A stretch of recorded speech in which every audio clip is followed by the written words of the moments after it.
Year and a very warm welcome to this edition of the Focus on Parliament show on Civic Space TV, brought to you by the Center for Constitutional Governance. I am Kwagala, your host. In Parliament, we have a change of guard in the ranks of the opposition political leadership, with the designation and naming of the Nakawa East Member of Parliament, the Honorable Joel Osenyonyi, to replace the Right Honorable Matthias Impunga, the Member of Parliament representing Nyendo Mukungwe constituency in Masaka Municipality, as the new leader of opposition. Now, joining me to make a sense of these changes, which have serious implications for the performance of the Parliament's mandate in the framework of a constitutional governance, like Uganda should be, is a panel of very esteemed personalities whom I now have the pleasure and honor to introduce to you, our dear audience. From my immediate left is my senior in the profession and a leader in the civic space, Council Eron, who is also a regular on this platform. You're most welcome, sir. Thank you. Happy New Year, viewers. It's really an honor to be before you and to share the platform with comrades here. We hope that 2024 will be much better than last year. Thank you, Council. Just next is Miss. I have this right today, Miss Winfred Mugambwa. She's also a leader in the civic space and a regular on the platform as well. You're most welcome. Thank you so much, Isaac. Happy New Year. I'm Winfred Mugambwa. I'm a Ugandan citizen. I'm happy to be on this panel. Thank you. Yes, Mr. Edison Masereka. Edison Masereka is the spokesperson of the New Board Vision, a youth-led leadership initiative. Tell us more. Thank you so much. My name is Edison Masereka, not Maseruka. It's a pleasure being here and a blessed New Year to all the viewers out there. Thank you, Edison. Council, let me start with you. On today's program, we are discussing the changes in Parliament regarding the political leadership of the opposition. What was your initial reaction when news broke out that the Honorable Senyonyi had been named to replace the Right Honorable Matthias Impunga as the new leader of opposition in Parliament? I was happy for him and happy for the establishment in NUP, because very clear he's as close to the NUP core as it gets. His loyalty to the principle is beyond debate. His calm, measured demeanor may have improved his chances of appointment. He has the right educational background. He has the journalistic background, which should enable him in asking important questions, which should buttress his role and efforts to hold government accountable. So he has the solid backing of the party. That's very important. And he has the knowledge, the experience, and the contacts to make this government accountable. And he had done commendably as the head of the committee of, I think, parastatals. So I was not surprised. To be very clear, I expected it. It has been long that it was expected. It was one of the worst kept secrets that he would be appointed to that office. For reasons both of his merit and also for the obvious dynamics that were playing out in a NOP, which is the appointing authority for that position, given that they are the largest, biggest opposition party in Parliament. So I was happy. I was not surprised, but I was still happy. I congratulated him, not directly, but through the public. And yeah, we wish him well. We look forward. The taste of the pudding is in the eating. Now he has the big seat. He has to show that the people's faith in him, people's clamoring for change at that level, because there was a lot of clamoring for change from especially NOP insiders who thought that the previous leader of opposition was not radical. Of course, Senyi doesn't promise to be radical, but at least he will be more amenable to toe the lines of the core establishment than his predecessor. The ball really is in his hands now. Winfred, I want to pose the same question to you.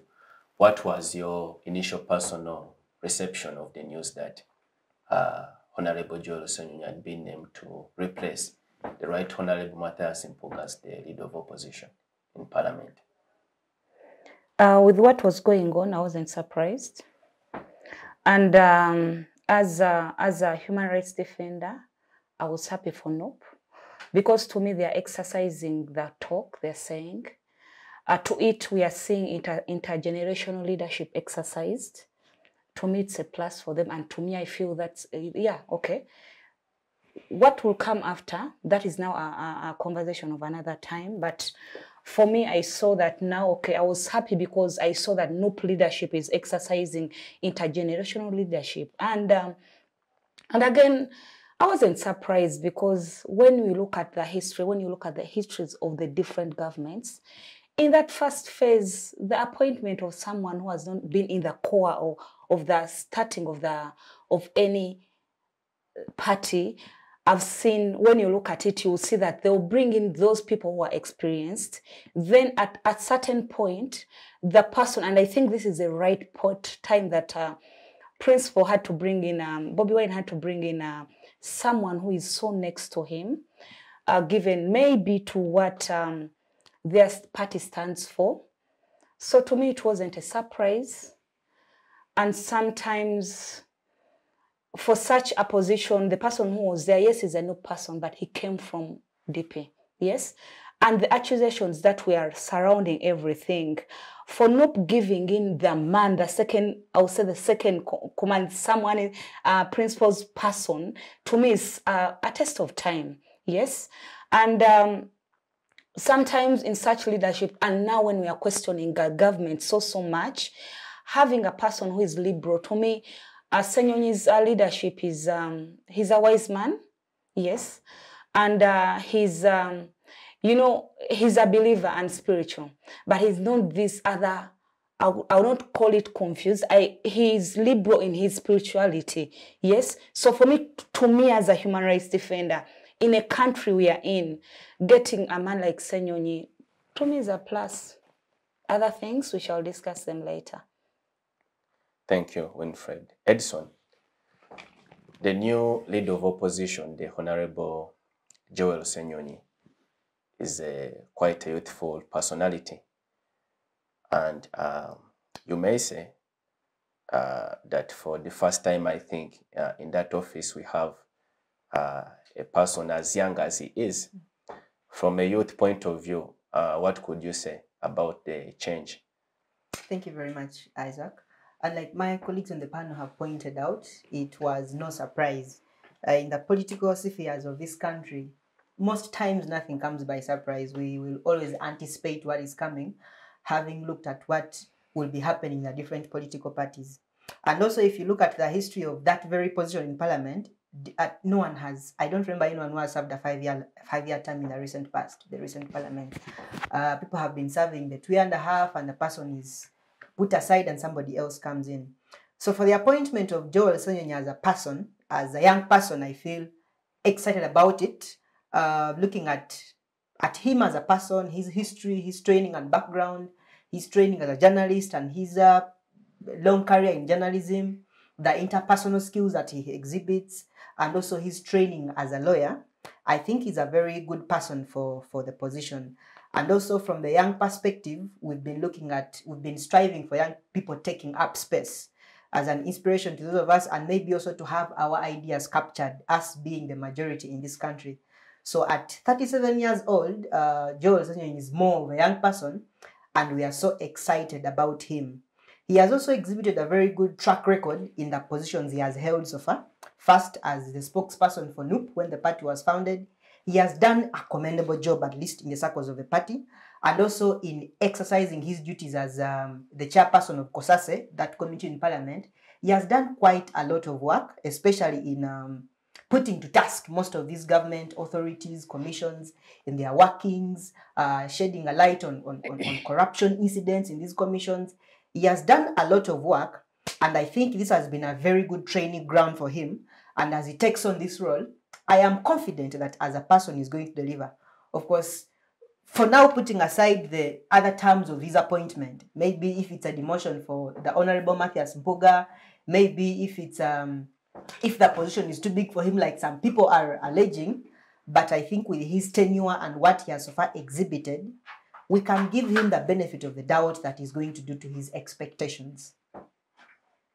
Thank you, Edison. Council, there have been strong protestations from certain quarters of the public, but also within the opposition ranks, that the Honorable Senyonyi is not sufficiently qualified in terms of experience and political exposure to discharge the mandate of the leader of the opposition in parliament. As an observer of the Ugandan political landscape, what have you got to say about that? That's not fair criticism. Some of the youngest leaders anywhere in the world have been young. Obama assumed a major role when he was a relative novice.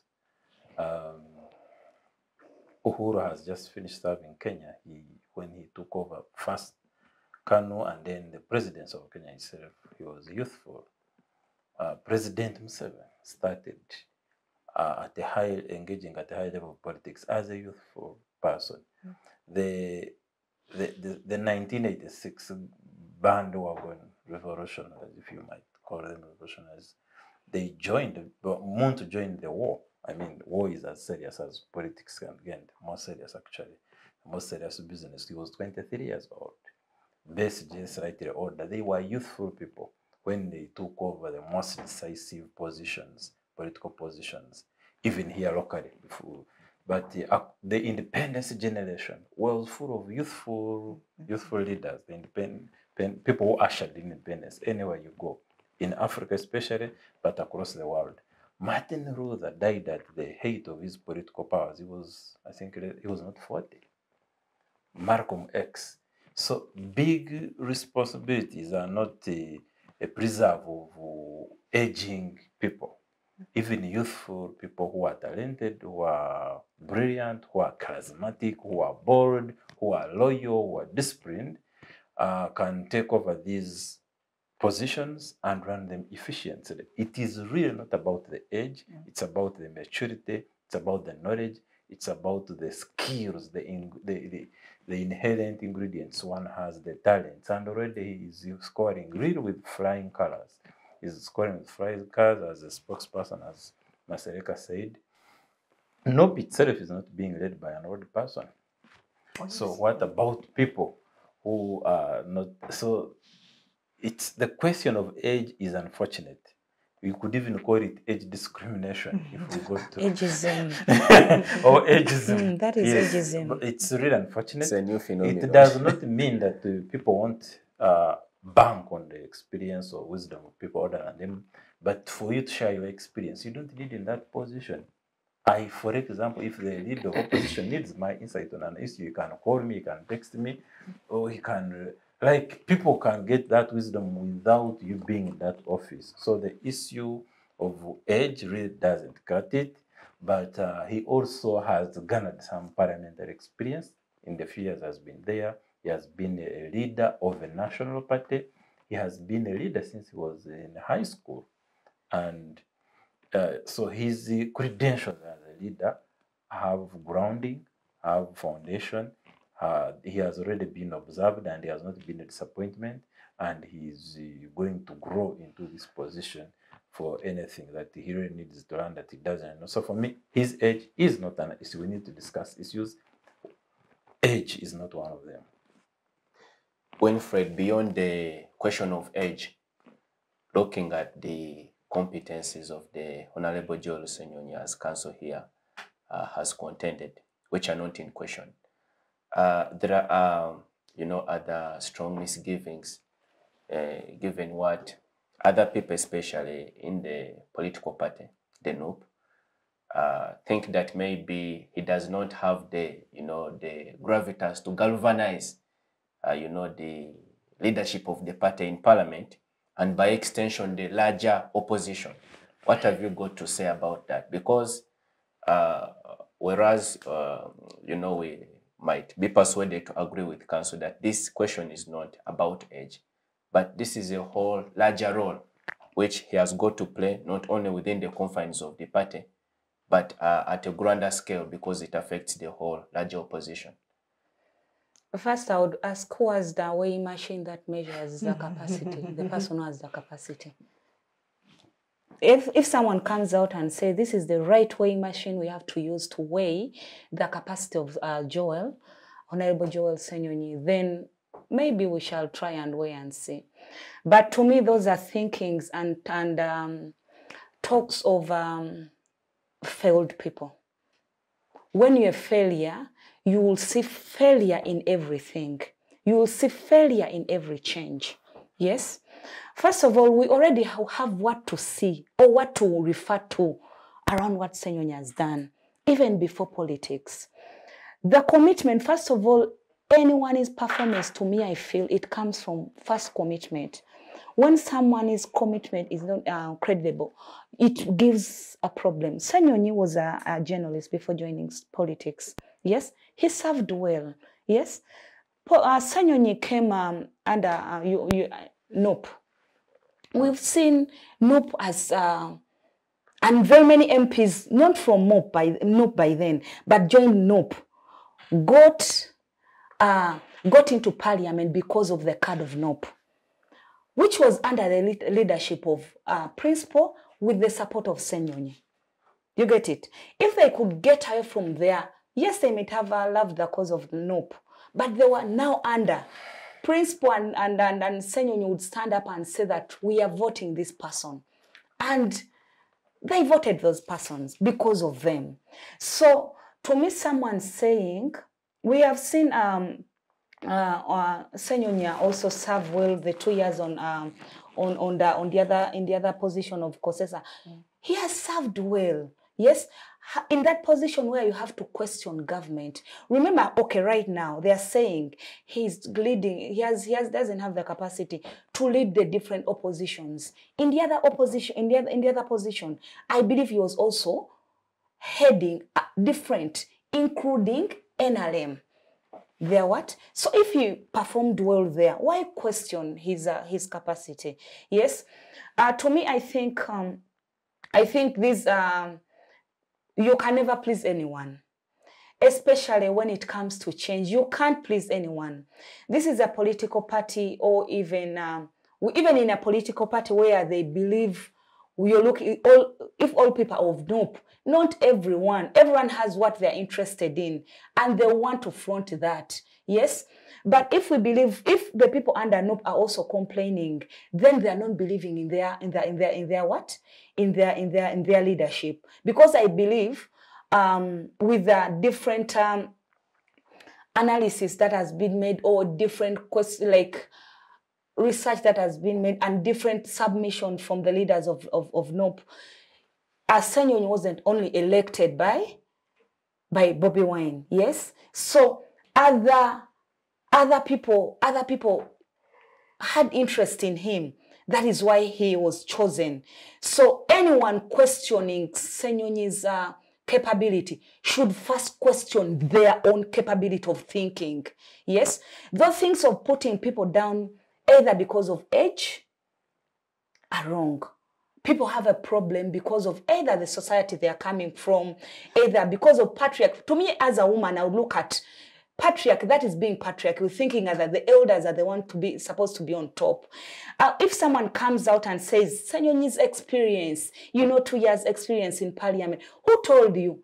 How many people have been in parliament for so long and we even don't hear their voices? That is one. They win maybe because of money and corruption. Many people who are involved also in corruption, how old are they? Most of them, they are aging. So experience, personally, I believe that, first of all, the place where we get from our experiences, our upbringing, our homes is the place where we get the first experience. Then how you grow It will either shape you to become a better leader in future, a caring leader who cares for not only yourself, but the society and your country, or a misbehaved and uncaring person. That is why when we have people like who come as opposition, but when they reach parliament, because of the money, they shift to NRM. Yes? So experience, to me, I feel already we have, Senyonyi has done different things that have given him experience. I believe at the age of 37, Uganda is a country where most leaders say, even the speaker, most of the leaders say we're a country that has who believe in we have norms, we have religious norms. At what age was Jesus? When did Jesus start his ministry? Didn't he, and how long did he even stay there? Was it only for 6 years? 3.5. The problem is we already contaminated. The previous leaders have already contaminated us that it is about a long time. It is about staying in office for long and you gain the experience. It is about knowing good English that you can lead. It is about because other people are even criticizing him because of the way their activism. They're like, the way they do, their leadership is about, like, the way they bracket them as hooligans. To me, I feel for us to change this country, we need to have different people with different leadership. And to me, I feel Senyonyi's experience, he has the experience. He's a wise man. We have seen him take on leadership. And with the opposition and where we are going, I believe he's the perfect person to be there. People in that party, to me, I feel, I love the way Honorable Sempuga, Matthias, his speech while welcoming. I love the way he showed maturity. In his speech, in fact, however much for me, I feel he was even firing back to the party members. Don't stab Senyonyi. Support him. Because he has seen it, he has been there. But the thing of us saying that we need people who have been there for a long time, people who have been there for a long time have done something. There is a time for acting, and there's a time you become stagnant, and there's a time you become useless. So right now, the age of Senyonyi, the time he has spent in leadership, and the time he has spent in parliament, it is the perfect time for us to embrace this change and to embrace him in that position. And I believe he's even going to perform more than what other people are expecting. Edison, let us inquire into the motivation for the decision. There is a school of thought that the change was motivated by the need to change strategy, whereas on the other hand, there are people who urge another school of thought that the motivation is simply for the ritual, which is now customary to reorganize the leadership of the opposition after a certain periodical interval. And we see from precedent, I think it's always midway the tenure of parliament. What's your take? What do you think is the actual motivation for the change? Thank you so much. Personally, I believe in grooming and mentoring leaders. And personally, I would term that as a main motivation. NUP is a young party, and NUP, the people at the helm of leadership in the NUP are young people. And grooming and empowering each other is very, very important if they are to look at the future of this country. And the biggest population of this country being young people. Young people have to be at the center, and so empowering them is very, very important than having people who are too old in age who won't be in the picture for very long. I think it's important that they get to have those who are younger, who will understand the problems of the country and where we're supposed to go as a country, so that these people can maybe work towards getting us where we should go. So I think the motivation for this is, first of all, empowering and also creating a change. And like you have said, it has precedent that nobody has been in this position for 5 years, at least midway, because constitutionally the term of the leader of opposition runs for 2.5 years. And the party has the liberty to change. You can't go against that. The party leadership, that the majority party in the parliament, has a right to either change or not to change. Let me interject there. Wait a moment. Which constitution are you citing? The party constitution or the national constitution? When you say there is a provision for the tenure of the leader of opposition to be 2.5 years. The tenure of the leader of opposition is 2.5 years. Or it's simply agreed as in within the party internally. So it's either the party to agree to have the person serve another 2.5 years or have him out of reach and have someone else. And I think that decision of NUP to have the Honorable Matthias Mpuga replaced was a very good decision. For them as a party, it's a very good score. It creates more leaders and empowers other people to take on leadership, and also strengthening themselves as a party. Looking at the bigger picture of elections are coming up in 2026, maybe they are strategizing and trying to plan for what's coming. And also the Honorable Senyonyi as a person, he has been very loyal. Some people have said, well, is it because he has been loyal that maybe he's being rewarded or something like that? If it's in that regard, he has been a very... Also emphasized yes, which is also okay. So it was a key consideration. A very loyal member of the party. And also looking at his interpersonal relationship. If you've been following so well, the Honorable Senyonyi has been having a very good relationship with most members of the party. And I think that's a very good thing. Unlike in the past where we have had a leader of opposition replaced and then it rips apart the party, I don't think in this case it is going to happen. I see the Honorable Senyonyi being able to harmonize the different people and the party remains running. But also most importantly, the role of the leader of opposition is not just for the party he's from. He leads the entire opposition in parliament. And in parliament, we have quite a number of political parties. The NUP having the majority of MPs, the FDC coming in, DP and several other political parties. So his role is to harmonize the entire political space. But it does not just end in parliament.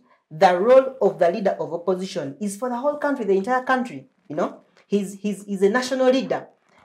He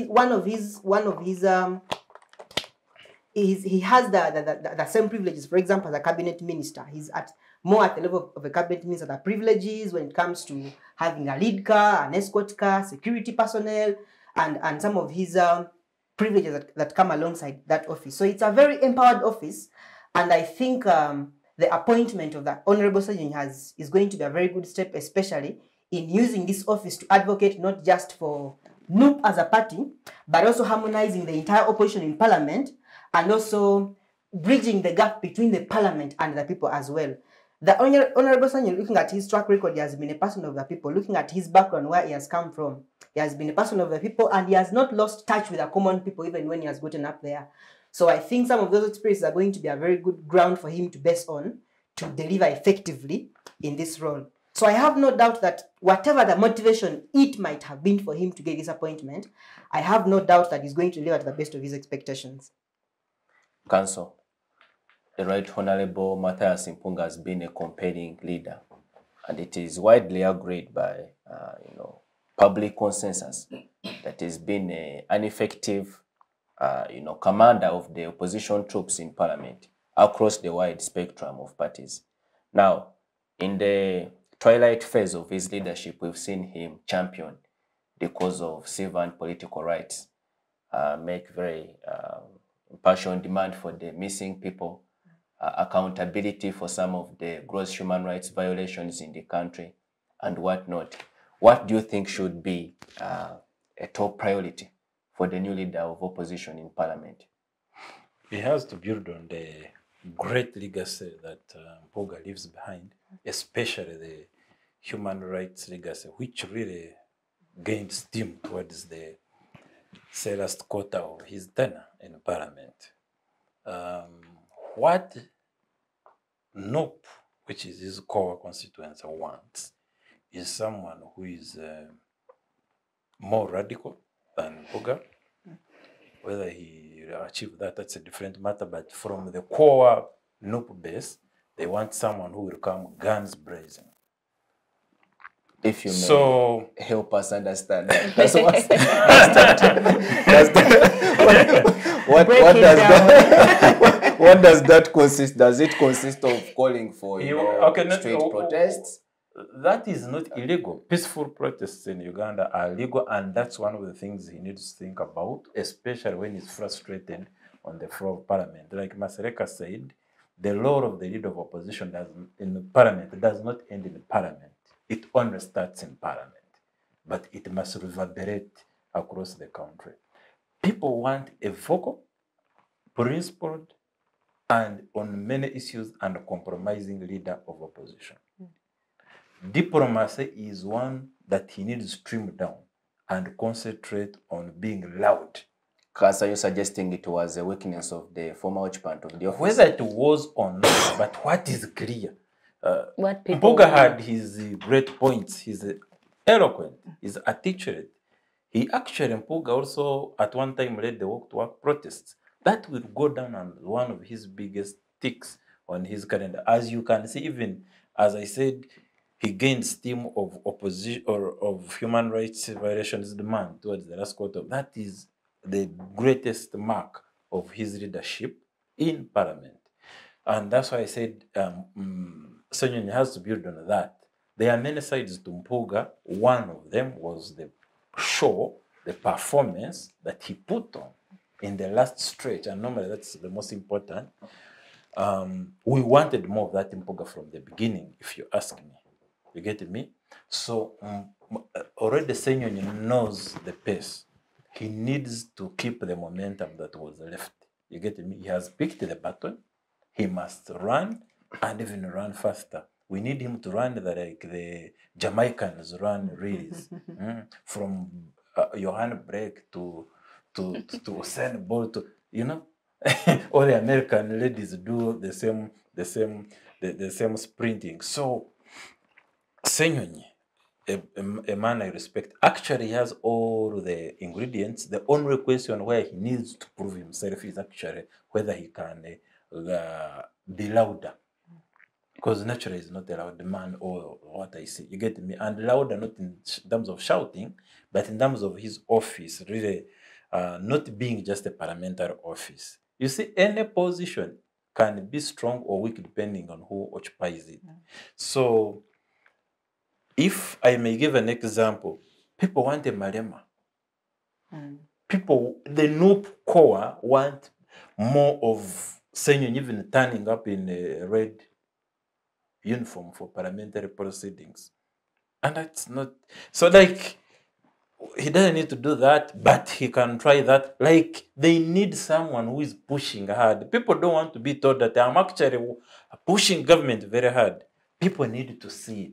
The way they say justice must not only be done, but seen to be done. If Senyonyi has to come after 6 months and start telling us what he's doing, there's a problem. We just need to be seeing it. You get me? He doesn't need to explain to us that this is what I'm doing as leader of opposition. He needs to get into that office and we see him doing it. Am I making myself clear? Sure. Yes, so we want a stubborn leader of opposition, principled, courageous, vocal, and who will answer fire of Museveni with fire. Fire with fire. In terms of verbosity, yes. And also, like, there are issues of, he's a national leader. If Museveni undermines the judiciary, the leader of opposition must come out very hard. They shouldn't just write a cheat through the speaker of the president. No, they must call a press conference and condemn it. You get me? The performance that the Kenyans have put on against Ruto, that's the kind of leader of opposition we want. You saw the CJ, the Judicial Service Commission, the Kenya Law Society president, the opposition leader, the one outside parliament, the Odinga. Like, you would think that they were competing, they were outdoing each other. That is the kind of activity we want, not only from Senyonyi. This is going to be teamwork. You get me? And if Senyonyi is not supported by his opposition colleagues, of course, he can't do it alone. So we need it from Senyonyi as a leader, but we need it from the entire opposition in the parliament. It's good for the country. It's also good for the electoral fortunes. This is the last lap. If someone was sleeping, if someone was trying to pay debts for the last elections, or trying to build your first house, you're a young man.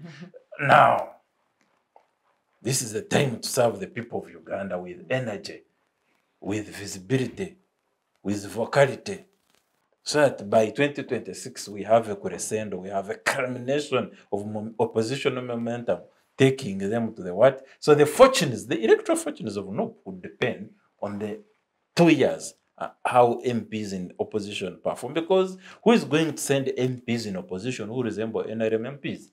You'd rather actually now, if an opposition MP is going to behave like like a ruling party MP, you'd rather have a ruling party MP in that house for the as far as the constituents are concerned. You get me? Why? Because someone coming with an opposition label and not being on opposition has disadvantages. Yes, if a constituency wants and they are not impactful or influential. Yes. So we don't want the opposition to be led by civil society. It must be led in parliament. It is the theater, it's the hotbed, it's the of politics. You get me? So that is where, and then once there is fire in parliament, it will spread across the country. And we shall join them as media, as civil society, as lawyers, but we need leaders to lead, and we have them in parliament. And that is the group that Senyonya has. We need him to fire them. Some of them have been sleeping, but we need them to awake and know that this is towards 2026. There are even plans to install, there were considerations which I think they are rethinking to do an MK project, because I think they think it has collapsed or it's unpopular.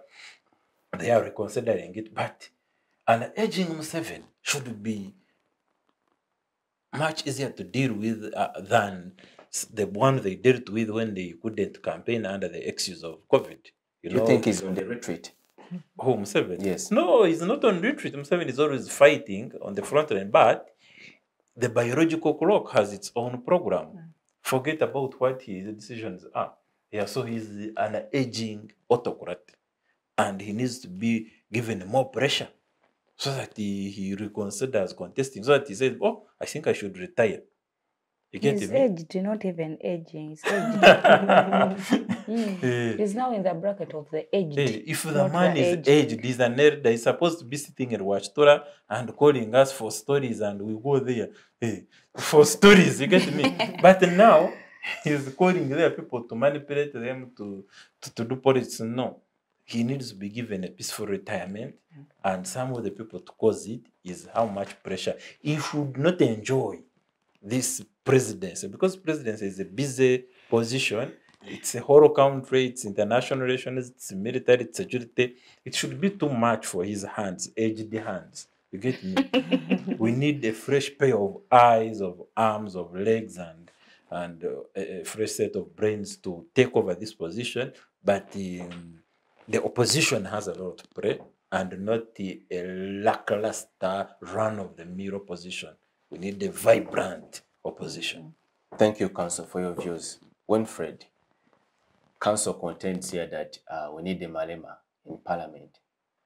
Of course, beyond the now perennial issue, the perennial and persistent question of human rights, what would be the other, ideally key priorities for the Honorable Joel Osonyonyi to consider in his tenure as a leader of opposition?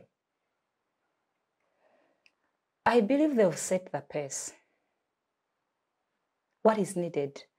First of all, change.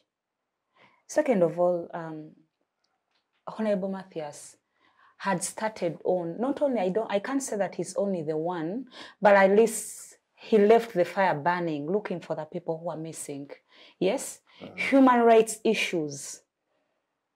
It has to stay at the core of everything. So I feel the opposition had the previous loop had set the bar. Now it is Senyonyi to make the fire burn more. Yes, because most of the things the opposition want, they've been spoken about. Yes, in the parliament this time.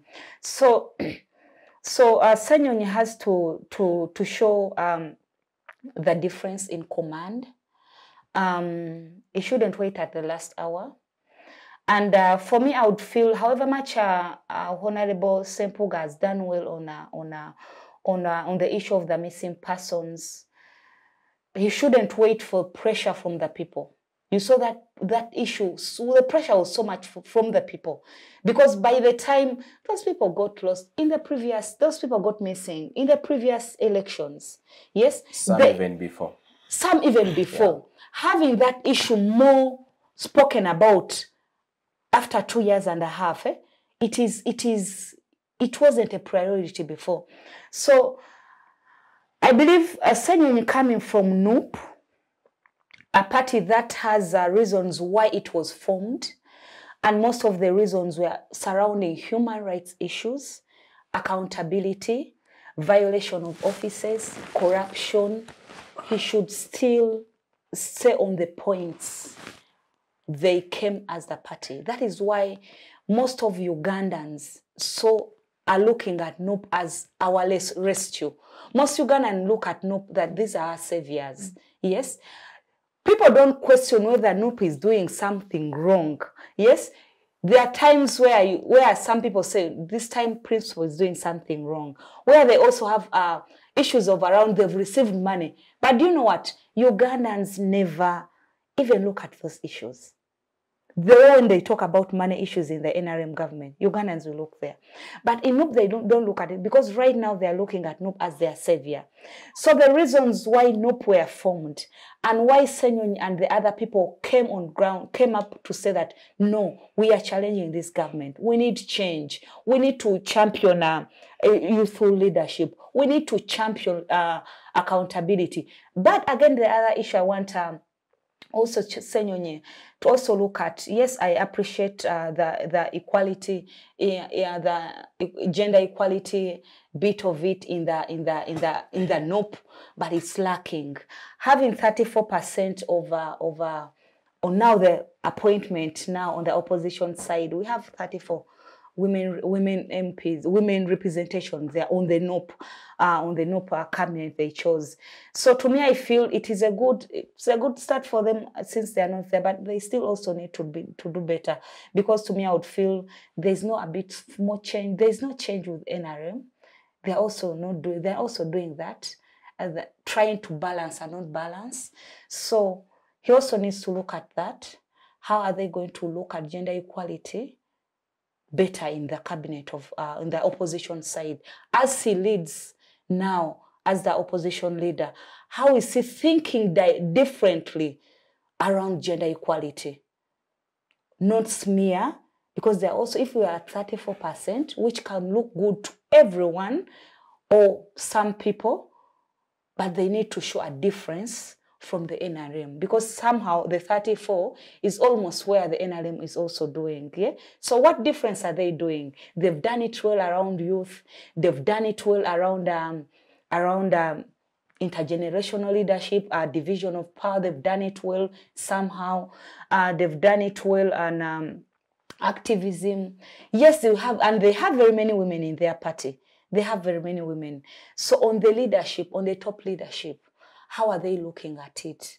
Yes. Yeah. Perhaps it's a question of competence. Is it your contention? Why are we questioning women's competence when they are not questioning women's competence? That is where I told you, anyone who has a measuring machine for competence should bring that measuring machine. But you also agree with me that not all the men are appointed in the positions. Perhaps competence is a consideration. Let's try and test the people with the power. Like now we are saying, however much people are saying Joel is not competent, yes, let him try. Let people be in office and they do what? With mentorship, with support, people can be competent. It starts from someone. So we should just experiment with all. It is not experimenting. I don't believe that by the time many people wanted to come on the card of NUP. Remember that time? Very many people. I believe that by the time the leadership of NUP sieved and saw that no, we are giving our card to this person, they saw that that person is competent. I can't speak for NOP because I wasn't there. I'm not a person behind NOP, but I believe all the people they gave their cards to them, and now I'm talking around gender, and I believe the women there are competent. Yes, those who are not. I'm not saying they give people who are incompetent. I believe within them they can weigh and see who is competent and who are not competent.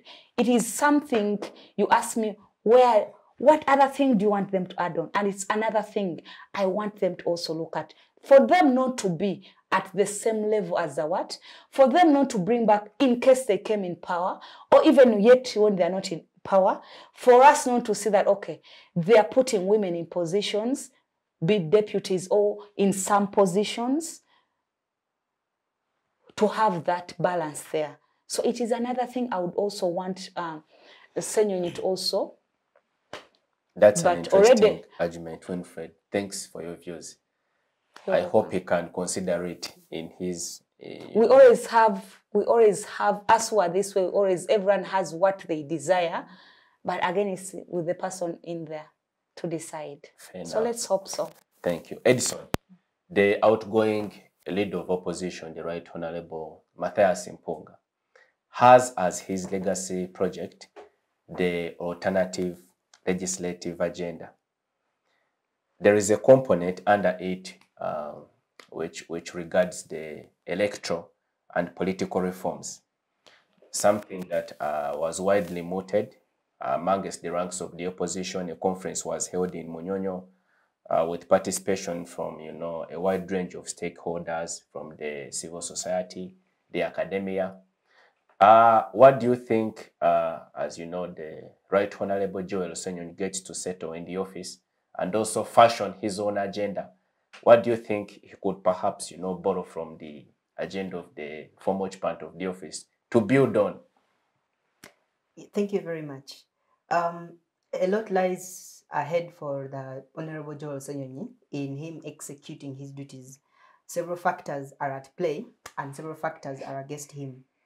The main role of the opposition and the office of the leader of opposition is to put the government in check and check the government's decisions and all that the government is doing. Well, that role goes beyond just the leader of opposition and the entire opposition in parliament. It's the role of the legislature, especially in questioning the executive, and it's the role of the judiciary in questioning what the executive is doing. And apparently what is happening in the country is the role to be played by the judiciary seems to be, they are not doing as much when it comes to questioning government and putting the executive in question when it comes to some of their decisions.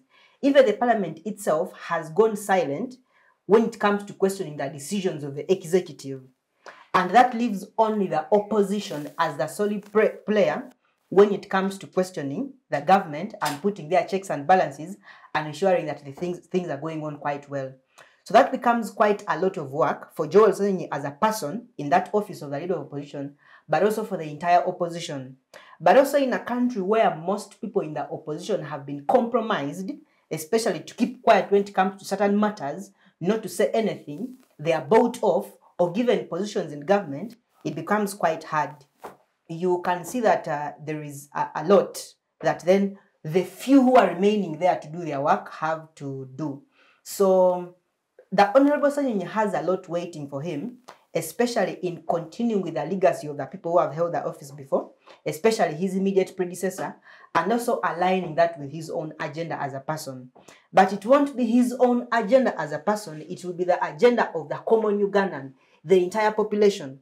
We are heading towards 2026, and we are all going to agree that the political heat in the country is getting to 90 degrees. So much is happening.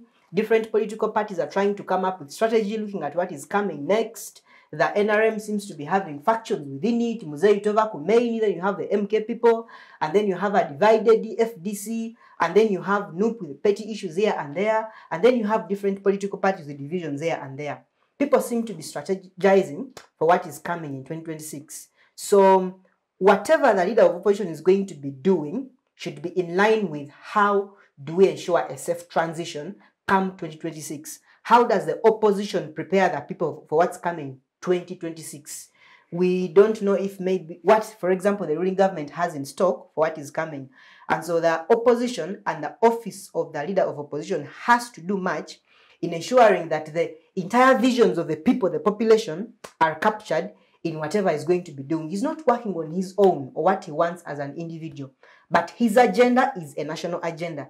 His agenda for now is ensuring that the government is delivering on their mandate, checking on corruption, checking on spending, checking on security concerns and several matters that arise from what the government is doing.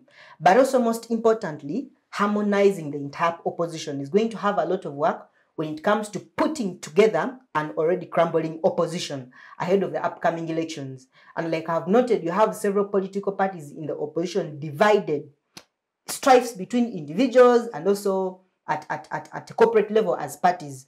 So he has a lot of work to have those parties united. Is it bringing the opposition, the FDC divided as they are, DP divided as they are, even NUP itself, bringing them together and creating one solid force ahead of what is coming in 2026. Otherwise, if that can't happen, then we shall see history repeating itself. Nothing is going to change. We are after a safe transition and ensuring that the citizens are put first. And I think that is going to be the role of the leader of opposition, uniting the entire country at the same time and preparing the people for what's coming ahead of the next elections. But also, in the few remaining years of the current government, putting in place enough checks and balances to ensure that the government is delivering on their mandate and they are putting the concerns of the people at their forefront in whatever they are doing. The over expenditures in some government bodies, corruption scandals, ensuring that some of those things have been checked on so that maybe in the last remaining years we can see delivery. So I can say there is a lot waiting for the next leader of opposition, and only time will tell how much he can be able to deliver. Thank you, Edison. I have a concern maybe for us all. I don't know. I feel when we say Honorable Senyonyi has to put together the oppositions that are, the parties that have fallen, we are giving him a lot of work. To me, that is what I feel.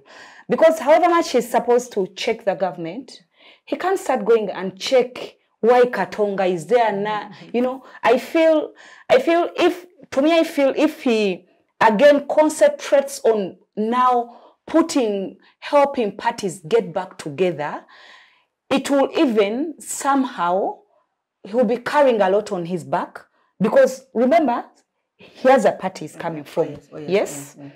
He's now in government leading member of parliament from different parties. Yes? Yes, they have their differences. And even within the parliament, maybe some belong to Katonga. Just taking an example of FDC, maybe they are belonging to Katonga, maybe they are belonging to Najana Nkumbi. Now he's heading them in parliament. I don't think now he has to, I don't know, but I feel if we are expecting him now to start now trying to amend, trying to become the counseling person in between them, yes, he has to do something through the people within the parliament, the people coming from what? From those parties, from the parliament. Because now remember, he's still head of the opposition, or head of opposition, but still part of the leadership in NUP. And you've also mentioned, even NUP has its own issues. You get it? For him now to look at issues in other parties, it is good if he helps there. But to me, I feel us expecting him to go that far would even giving him, taking much of his, taking the time we need him to question the government. We need to check the government on corruption. We need him to look at issues of human rights. To me, I feel that is a lot of expectation from us to him. On that, I'll counter you, Winfred. I think it should be a basic expectation of the public, for the reason that the leader of opposition is the captain of the opposition team in parliament. Yes. So it is his core responsibility to actually galvanize not to intermeddle with the internal affairs of the other parties, but I mean the troops To ensure that are in within parliament the parliament. to Yes. galvanize Yes, unity, they speak- opposition unity in that parliament, they speak with one so solid that they voice. can have That a is what resolute. that is why I said Yes. within the parliament, as the leader of opposition, yes, of course, expectations. We all have to have our expectations. I also have my expectations. He has his expectation. People have their expectation, and each one person has an expectation from him. As a leader of opposition, member of parliament, leader of opposition within the parliament, I expect them to unite the member of parliaments. But I don't expect him, as he was saying, to go down to the parties. It is okay for him to do that as a leader. It will be a score. But as saying that it is one of the core responsibility of Joel to try and go and unite the parties, I would say let him unite them at the level of his leadership, of the member of parliament. Because now in the party, a party not only consists member of parliament, he's a leader of Opposition. opposition in the, Parliament. and what is, you said what is his core mandate? Oversight role, checking the government. You get it. Now we want him now to go and check the opposition. He has yes to unite. And his unity, to me, I feel, should start within the member of parliament, within the parliament, not at the party level. As much as I would expect him or want him, because we want change, either we want a better Uganda for everyone, even if it's not change, but we need a country, a healthy country where everyone lives, a sustainable country where everyone lives and is happy and is healthy and they're not poor. You get it? So to me, I would feel as we expect him to do all that, let's expect him to unite people, to unite this member of parliament. Maybe also those member of parliament now, if now Senyonyi has done that work at his level, at the parliament level, let them also go back and unite their parties. That is what I would think. The question of opposition unity is a serious issue. After the break, we shall hear Council's views on this matter. This is the Focus on Parliament show on Civic Space TV. Today we discuss the changes in the opposition parliamentary political ranks. See you after the break. National Water and Sewage Corporation is committed to providing cost-effective, clean, safe and reliable quality water and sewage solutions in urban centers across Uganda. National Water and Sewage Corporation reaffirms its commitment to 100% service coverage, geographical expansion, infrastructure development, water quality, pro-poor initiatives, customer care and stakeholder engagement, catchment and water source protection. Be a water hero. Pay your bills to zero balance. Report all leaks, busts, and illegal water connections to enable us serve you better. Reach us through our toll-free numbers on 0800 200 977 or 0800 300 977. You can also communicate with us through any of our online platforms or visit the National Water and Sewage Corporation office nearest to you. This message is brought to you by National Water and Sewage Corporation. Welcome back to the Focus on Parliament show on Civic Space TV. Today we discuss the changes in the parliamentary opposition leadership and their ramifications to the larger political landscape in the country. Council, we left it at a point where we had a sharp disagreement on the fledgling opposition effort in Parliament. The Right Honourable Matthias Mpunga struggled to galvanize the unit of the opposition. At a certain point in his tenure, we saw the split, the radical and almost now irreparable split in the FDC once the majority opposition party in Parliament. Of course, we consider the DP now a spent force on account of its marriage with the ruling NRM party. And then we have a nascent political party, a potent force in the National Unity Platform, but of course it also has its underlying tensions here and there. What do you think the new leader of opposition in Parliament should do to galvanize the opposition to fight for a common cause for the Ugandans? While unity is important in the Parliament, it's not the most decisive factor that should preoccupy him. What he needs to focus on is to hold the government accountable, emphasize the core values of NUP, opposition, and Uganda, because there is no inconsistency between what NUP wants and what the rest of the citizens want at the fundamental level. If he can check corruption, if he can stop the excessive public spending, if he can ensure that the government delivers on its pledges, on its public promises, if he can ensure that human dignity, human rights are reinforced, those are the things that he needs to champion, and champion them vocally, not diplomatically, not quietly, not what, and consistently. In doing that, he will give each opposition MP a choice, a stark choice, whether to be on his side or against them. And there is payback time for the lame ducks in parliament, especially in opposition strongholds. If you have an opposition leader who is vocal, who is protesting loudly against injustice, and for you, you are quiet or hobnobbing with the purveyors of that injustice, there is accountability for you at the end of the day. So for me, the most important task is that fight injustice in our society, fight the excesses of government, and give every opposition MP a stark choice. Publicly announce the actions you are taking. You will see many of them who even were initially lukewarm actually falling over themselves to associate with that agenda. So it should be a pro-people agenda that he adopts and a public agenda, because danger lurks in darkness. Corruption thrives in secrecy. And that is also the same story of bad governance. We need transparency.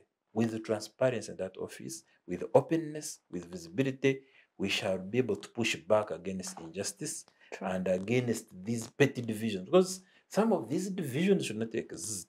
Yes. I mean, if we are saying that people should be released, that there should be no torture, do I need to work as a law for unity there among opposition political parties? That's a uniting. So what will unite people in parliament, the opposition members of parliament, are the issues and the modus operandi, the way of work that the law chooses. So unity is important, but not as important as the issues, as the messaging and the method.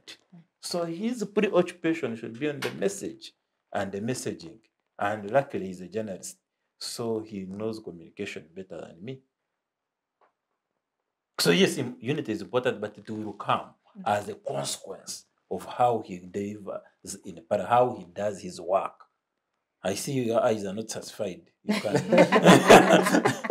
Do you want any clarification? No, not clarification. Maybe it's a question, because the Right Honorable Matthias Mpoga has, endeavored to forge a common, a common ground amongst the opposition. The time he succeeded parties, is when he was pursuing a people-centered agenda towards the end of his tenure. True.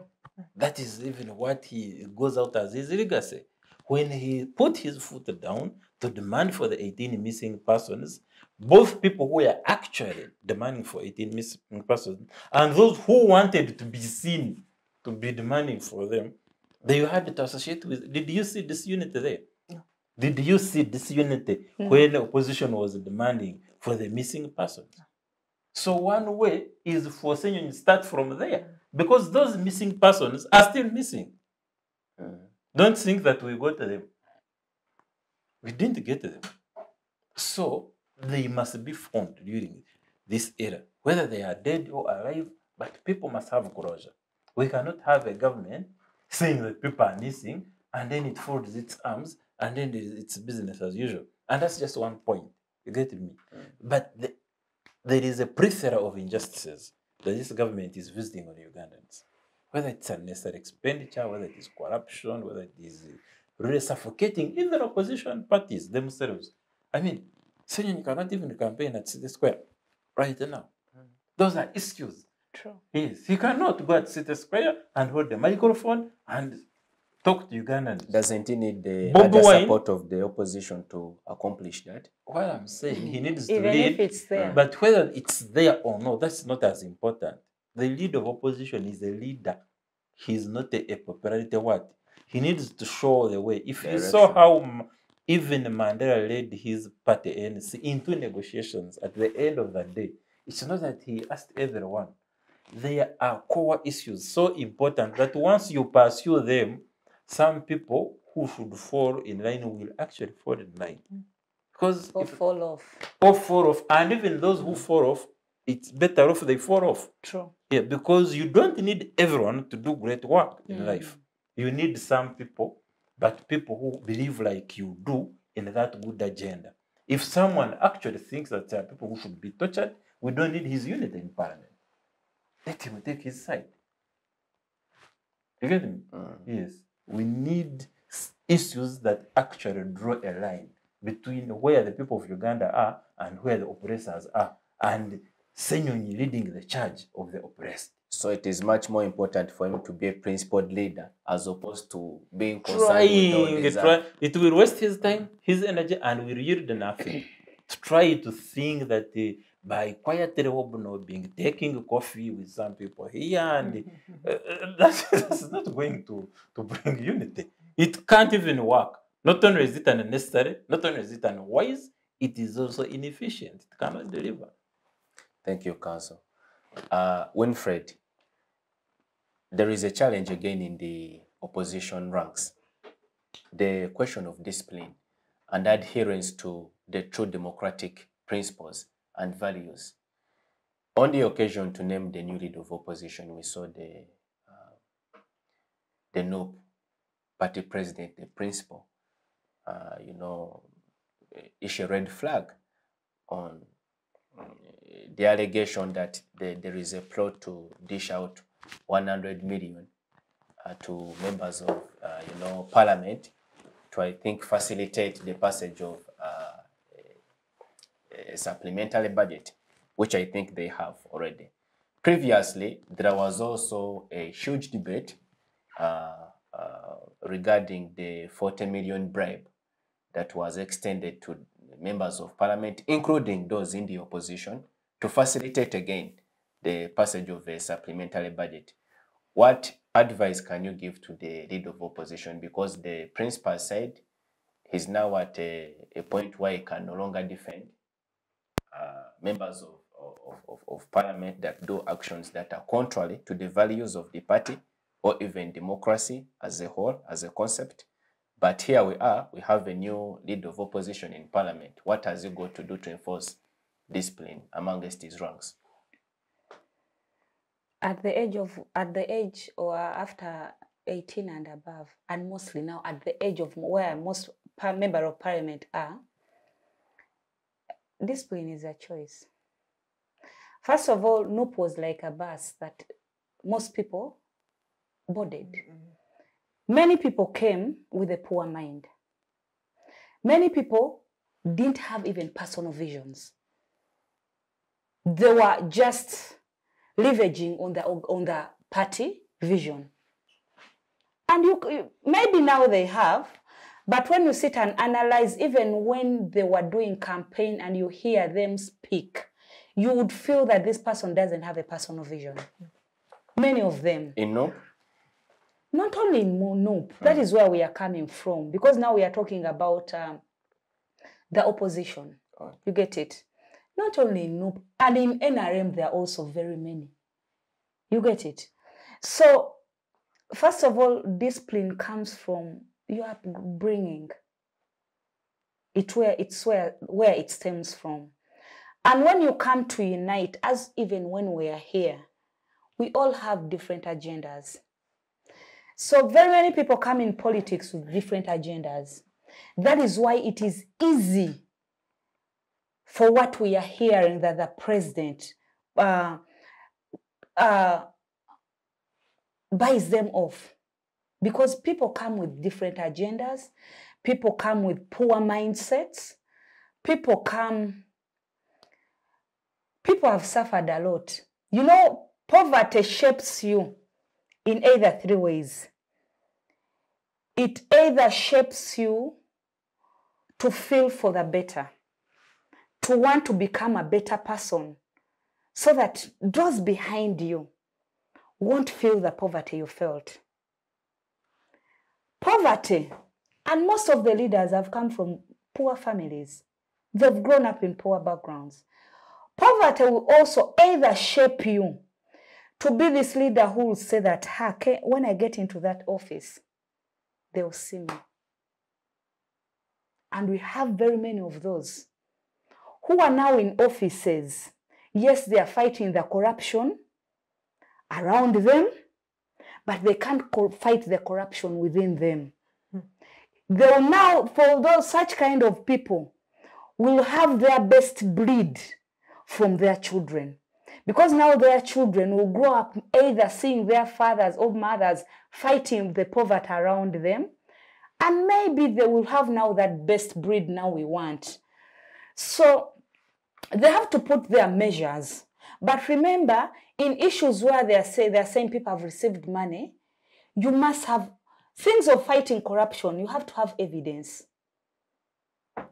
Do the leaders of opposition have evidence or have enough capacity to gather evidence of corruption within the party? It is something I believe that is hindering them. And within the parties, however much people have signed to the parties, they're not committed to the parties. That is why some of them are being corrupt. Some of them are indisciplined because they are not committed to the party. They are not committed to the party vision. They have never bought the party vision. Yes, principal had a vision. They love the vision, but they love it for the position. But they have never bought it. They are self-seekers. Yes, they are still self-centered. So now, like how council say that this is the time where, because most of the people in opposition, when they were campaigning, they were so much leveraging on what those people haven't done. What the NRM, even now when opposition people speak, they speak of what the NRM people haven't done. They speak about the corruption in the NRM. Yes, however much we can't. It is now that these days they started talking about the budget for the opposition side, the 3.5 billion, the privileges that come with it. Before they weren't talking so much about it. You get it? So it is in the hands now of the political, of the loop leader, the leader that's senior and either the principal, now to show the difference. If we are talking about the cut in budgeting, the cut in expenditures to the government, can they also look at, okay, we have this budget here. How is it spent? Are we spending it the right way?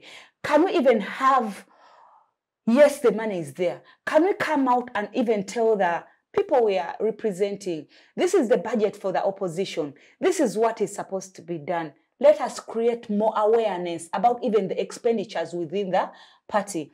If there is an MP who is alleged to be indisciplined, either around corruption, and we are talking about, we are fighting corruption within the NRM government, why do we still even rub shoulders? Why does the opposition still rub shoulders with that person? That person can stay in parliament because he's already there in parliament. They can't remove the person. But let them do investigation. Let them clearly tell the party members or the citizens that we are putting this person aside and we are doing investigations. Like how you saw they put, however, like right now they are doing investigation. You saw what was in Busoga, Kamuli. He's called, I've forgotten the name, but he was the chairperson of the NOP flag in, and now there were allegations he was getting money from this. There were allegations that he was getting money from this lady, the lady who they claimed to be the wife to. There was a saga there. You get it? So he's under investigations. Yes, and if such investigations are there, can they come out and clearly say there's a discipline issue and we are doing investigation, and the interventions should be openly said, not only in NOP, even other. You saw how Semjunganda came out and spoke about the money that came in a FDC. You saw that fight. That fight wasn't called for. If really the money wasn't there and the other side of Nigeria are saying we didn't receive their money and these people are insisting we even have evidence, it is something small they would have. If these people had the evidence, the other people had to defend the evidence. But the way they defended themselves, leave us citizens to question ourselves, okay, maybe it's true what they're saying that the president is buying off people. Now, Principal first made, when he was in London, he said, NLM has bought off MPs. I think also that raised a lot of questions in citizens' mind as he did the reshuffle. Maybe some people are thinking maybe the reshuffle came as a result of the corruption that is going on. But also, Principal also needs to talk about issues with evidence, issues he can back up. When you're talking about corruption and you've come out to talk about it, be ready to defend it. Be ready not to be pushed and silenced because you don't have enough evidence. And the way you're talking about it, we hear these MPs, yes, you've heard, you don't have the evidences, but have points that are speaking to that you've heard, that are very clear, that can even pin. But this is a time to either weed out the good MPs. At first, Gwali Mugendo, everyone was jumping, but I believe the different parties, Principal and the leadership of NUP, FDC, NUP, now it's the time to weed. Now it's the time to show that, okay, we are in opposition, but these are the right people in opposition. The things of telling us that some people already bought, and you're not telling us which people already bought. If we are having opposition people who are in parliament and they're not doing something, or they're always doing supporting the NRM, let us know about those people. So that, because right now we are busy waiting for people to come back in our constituencies to ask us for votes. But again, we shall hear the same people coming up on the same card. As the Principal is criticizing those people, as the leader of FDC are criticizing the member of parliament who are eating, yes, we are seeing, but let them also make us understand. Let the interventions to fight corruption within, the same energies they are using to fight corruption from the government, outside, let the same energy be within the parties. Thanks, Winfred. Edison, still on the issue of opposition discipline. Previously, we've seen a member of parliament come out to openly contradict the party's position with respect to, the political agenda. Some have actually come out to promote the so-called Muhoozi project, members of the National Unity Platform, at least two of them. Then one of those, again, has confessed to, taking the 40 million bribe, picking it from the residence of the Right Honorable Speaker, an issue that became the subject of disciplinary proceedings in Parliament. So with, those state of affairs, what do you think the new leader of opposition should do to enforce discipline amongst his ranks? Because it now appears it has the adverse effect of, undermining public confidence in the unit of the opposition, but also their seriousness to effect meaningful political change in the country. Thank you very much. These people belong under one single umbrella of NUP as a political party, but by the end of the day, they are individuals with their own will and their own free will. They can be able to make choices and decisions on their own. And what the party does about that is maybe what we have to look into. When it comes to the issue of discipline, of course, the party may not do as much when it comes to controlling what individuals are going to do. And we have these very hungry individuals. Some of them are MPs getting a lot of salary and privileges, but they are so hungry that maybe some of their hungers cannot be quenched. And that's why they will go the extra mile with even taking what is not theirs. So when it comes to the leader of opposition, his role is just to do what is right. And just as Comrade Kiiza had pointed out, let him do what is right, play his oversight role. If there are any errors being done by particular MPs or particular groups of people, let him shed a light on that. And the public will judge. By the end of the day, 2026 is coming. If some MP took a bribe or something like that, the people will decide whether to take him back in 2026 or not. The public opinion is going to count when it comes to that. So what he needs to do and what the opposition needs to do is first doing the right thing. And the opposition plays a lot of work when it comes to putting checks and balances on the government when it comes to corruption and issues of public spending. And you know that very well that one of the ulcers which have been eating up this government and society has been the issue of corruption, bribery, and silencing people when it comes to certain things. And if members of the opposition themselves take the side of as well taking personal bribes, which compromise them not to speak against things which are happening in society, then it sheds them in bad light and becomes a serious crisis to the country. Because if supplementary budgets, exorbitant budgets are going to be passed, and the opposition, which should say this should not be passed, are given bribes and they keep quiet, and eventually we'll have all these budgets being passed, and a lot of public funds are being put to waste, it's not a very good thing. The opposition have to go back to their role of and doing that which they're supposed to do. And especially the leader of opposition, he has to set an example for the rest of them. If there has been something bad that is done by individuals, let it be put to light. And the people are going to judge. The Honorable Sanyonyi as a person may not do much. He may not take people to court as a person. And sometimes even the courts themselves have been compromised. Even if there is all the evidence to have a person convicted, they're going to have them go to court, but nothing will be done. They have the money to bribe the judges and all that. So the public opinion and the public court is now what is going to do the oversight role. So the leader of opposition has to put to light everything which is happening, and then the people are going to judge. And I think that's going to be the major way they can be disciplined. If anyone is doing wrong, no matter the position they hold in a party, put them to accountability, put them to task. If the courts can prosecute them, very well and good. And corruption is done behind closed doors. Sometimes it's so hard to even come up with evidence when bribes are being given. Unlike for that person who confessed, you may not know that the money was given even when they have received the money. It's something which is done behind closed doors. And there is no smoke without fire by the end of the day. When complaints have been there, here and there, then you are sure that something is happening behind closed doors. So the role of the leader of opposition is to shed light on that which is happening and let the people be in the know of what is happening, so that the people get to choose them for themselves and get to know whom they are going to trust.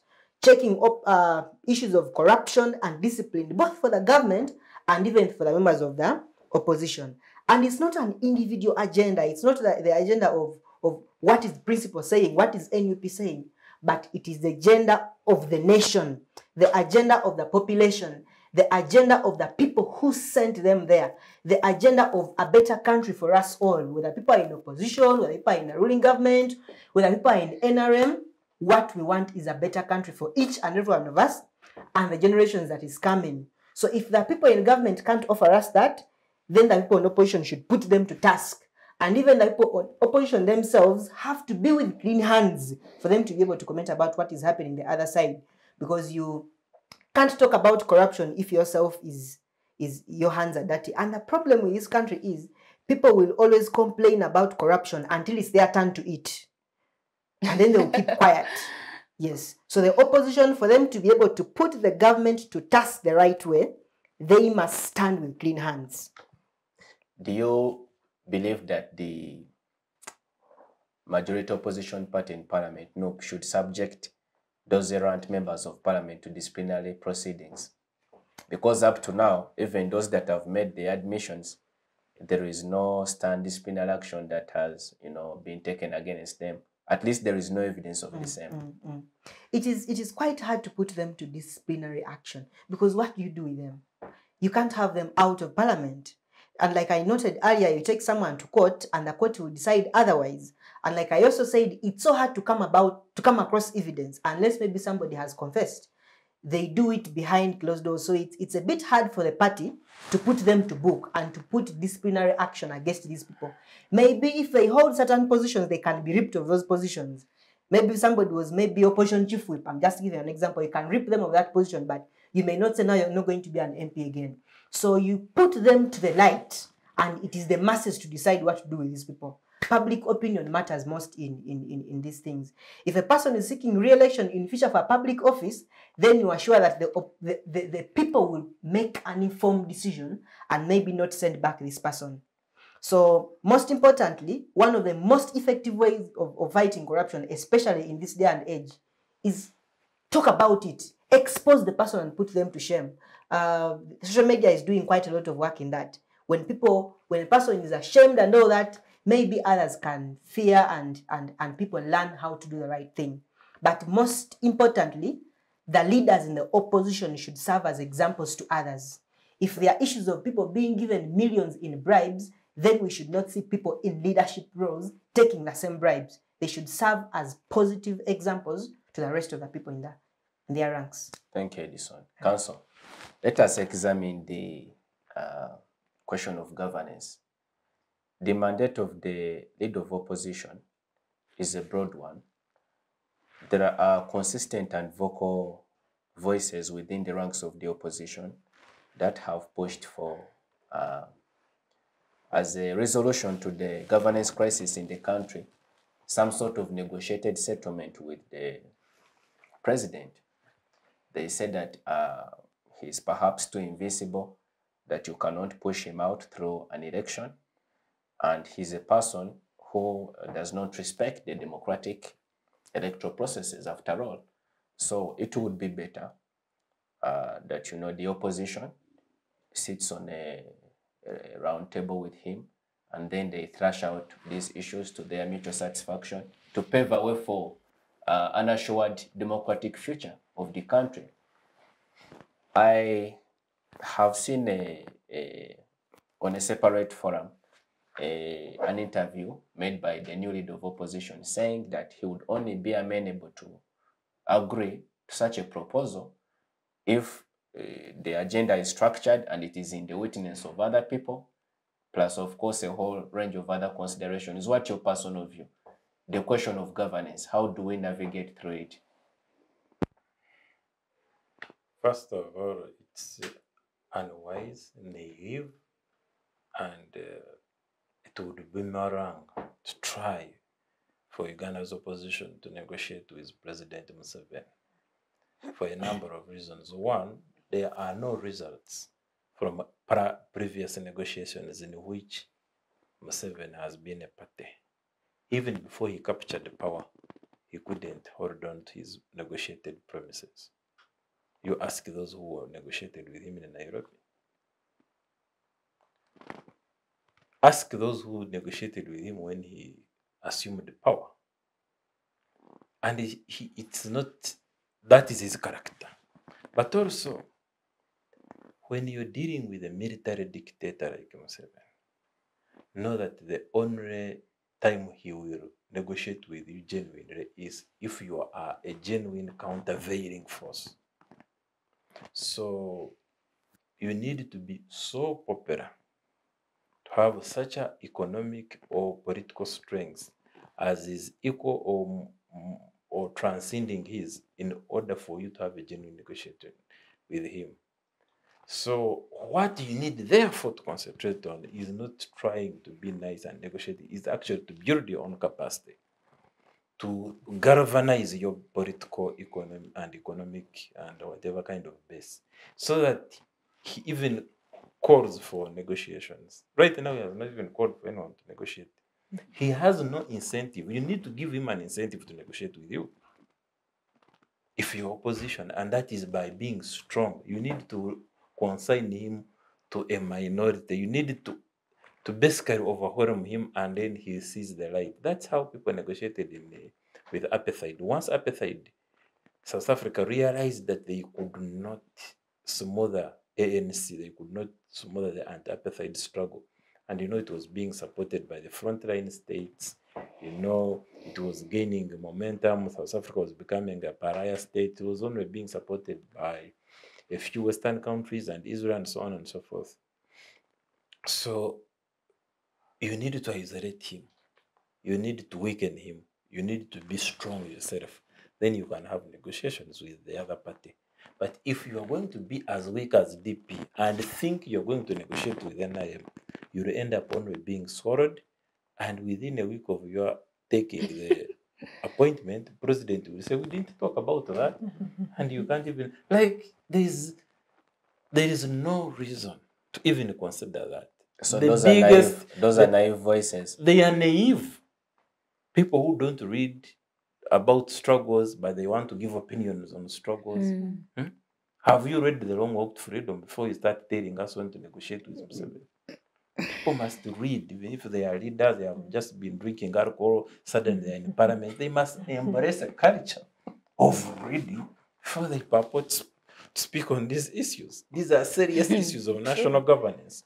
Can't just come from the band, you start airing opinions on governance, on when opposition should also negotiate. No, spare us.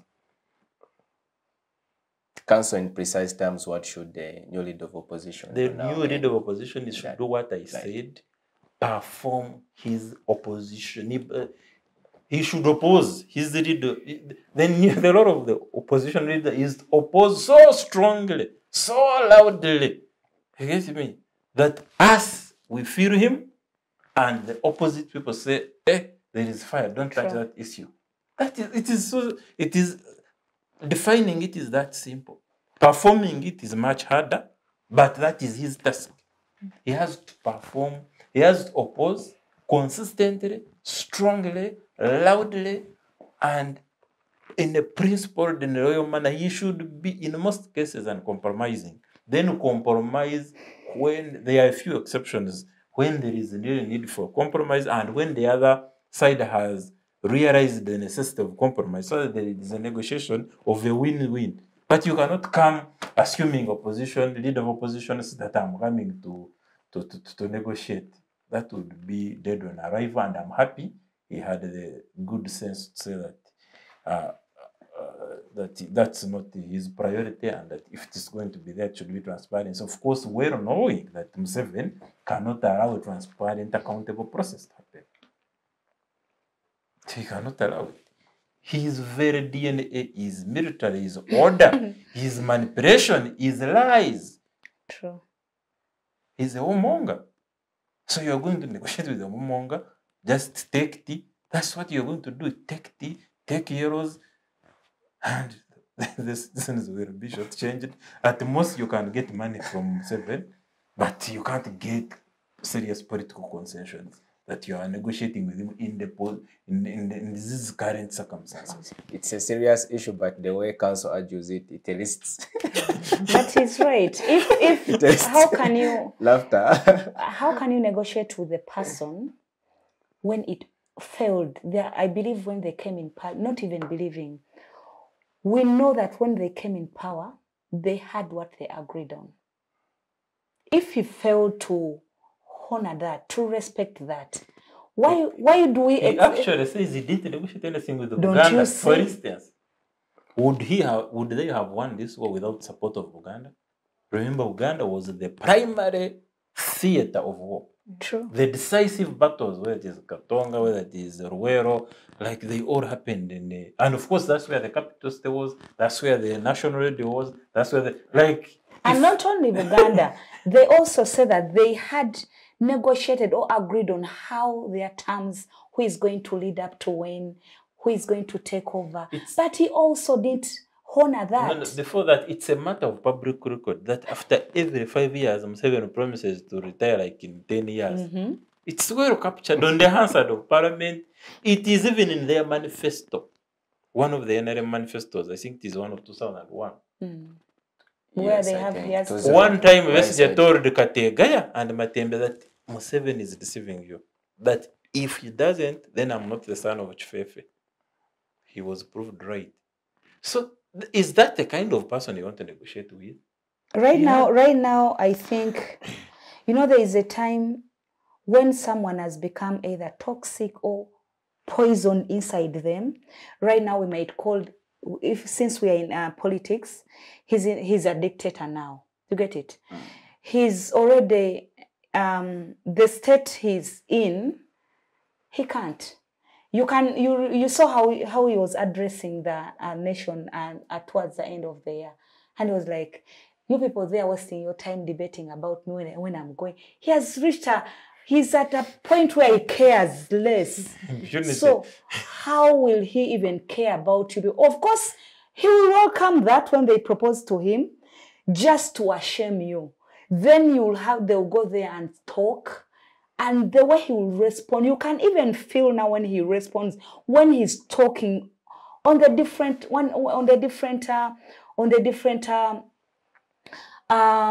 times he's speaking to the nation. You see, he's at a point of I don't care, and that point is very dangerous. Winfred, Council here has, labeled those voices within the opposition ranks that are calling for the negotiations as naive. Do you think it's, the time for the opposition to rethink maybe considerations they apply to bring some of those people to the platform for their ultimate election? Because these are then, bona fide members of the opposition in parliament. So if they are naive, and Council here correctly points out that some of them, just leave the bars and then they begin to, voice opinions on very serious questions like governance. What do you think should be the way forward for the opposition? Way back in school, even still now, it's like a long marathon. How people go running. They start as a big team. And not everyone, I don't want to undermine runners, but now I want to put the member of parliament at that line where runners start from. But now it's the member of parliament that have gone there in this race. In this race of politics, you have, I believe, to go there when you're determined. First within you, when you're strong enough. The cup you're holding, are you ready to hold it to the end? Or you're holding someone's cup, but because you want to also be in the show that I was part of the race. So many members of parliament are in the parliament just because they want the money, because they want the position, but not for change. So for them, they want the bed of roses. I mean, they don't want hard life. They don't want the struggle. That is why their thinking is around negotiation. Do they have any example? Do they have anything they are leaning on? That I am leaning on this. That is why I'm proposing the negotiation. So to me, I feel they are weak. They don't. That is why I said many people came into this without a vision, personal vision. And when you're thriving on the vision of the political party, at any one time, because it's not something that is your own vision, you're just leaning on it because you want to be in parliament or in power, you will at any one time be shaken. So I support what Council is saying. And we are led by we are having wrong leaders. Edison, a minute on that point as you give your closing remarks. It's with precedence that President Museveni does not negotiate. At least for the last 40 years, he has been in power. He does not negotiate. Maybe his way of negotiation is you join him. If it's alternative to that, he has no place for you. At the same time, if you can fall for the crumbs that are being thrown from the table, then you can't take a place at the table.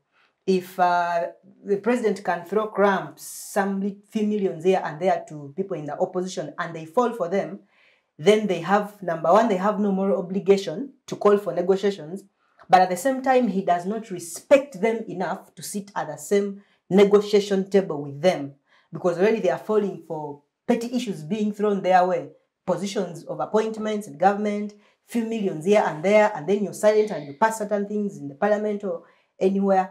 They are not respected enough. So negotiation isn't the thing that maybe we should think about. There could be better ways, but not negotiation.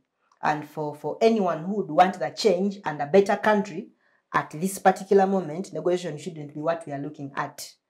And for the members of opposition, unless people want positions and appointments here and there, and more money even for themselves, but that won't be the agenda of what would work for the common Ugandans.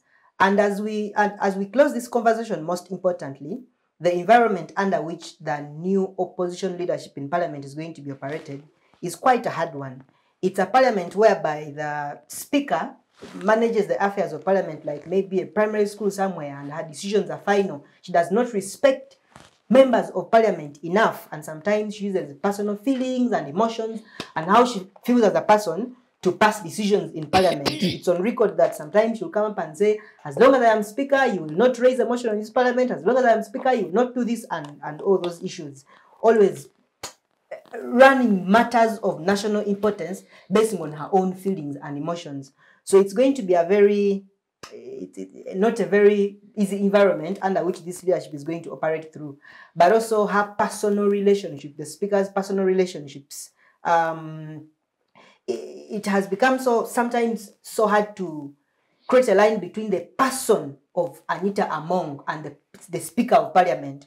Sometimes the person of who she is as a person has taken a toll on her executing her duties as a Speaker of Parliament. And that's why sometimes there has not been an equal leveled ground for debate in Parliament and for people to exercise freely what they're supposed to do. So the new leadership equally has to sail through that.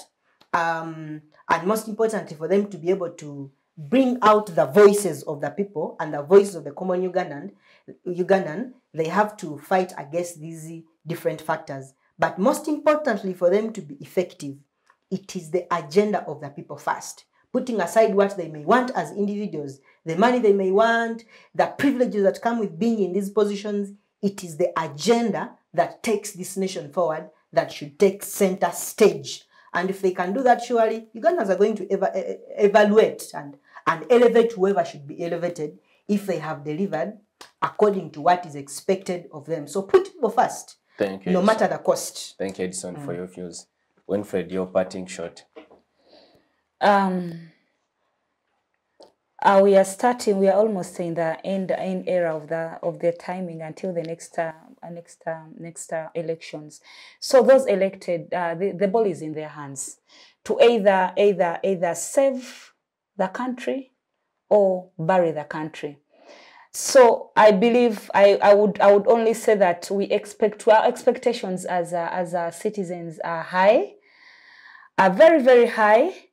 But we believe there are those issues that even when other expectations are there, issues around human rights, issues around corruption, issues around taxpayers' money, the high expenditures, issues around representation and involvement, inclusion. Those ones we are not debating. So the elected persons in every office of the opposition, it is opposition. Like Council said, it is opposition. And where this government is, it is only the opposition. Civil rights societies can only come in to support the opposition. But it is the oppositions that can help save the country. So as we end, I expect a lot from the leadership of Senyonyi, given where it's coming from, the impact they've done in the short period NUP has been in place, and now being in that position. I personally expect positive results from his leadership as a young man, and as a person who is coming from a background that wouldn't want. I believe he wouldn't wish for our country or anyone be in the position where he has come from. I believe he can do much. So the ball is in their hands as we wait for 2026. Thank you, Winfred. Council, your closing remarks.